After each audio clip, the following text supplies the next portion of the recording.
முதல்ல பொங்கல்ல வெஸ்ட கலந்ததுக்கு மல்லிய உள்ள அனுப்பணும்.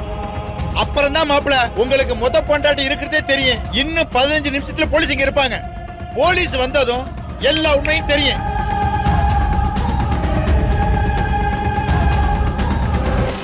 ஏங்க இங்க பாருங்க, அந்த சுடர் கெமிக்கல் வாங்கினாங்கிறதுக்கான ஆதாரம் இருக்கு. வீடியோ பாருங்க.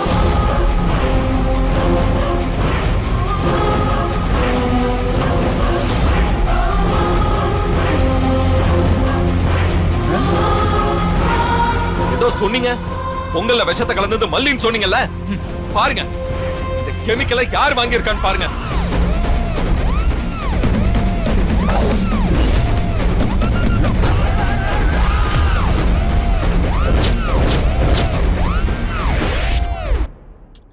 சொன்னல பாரு,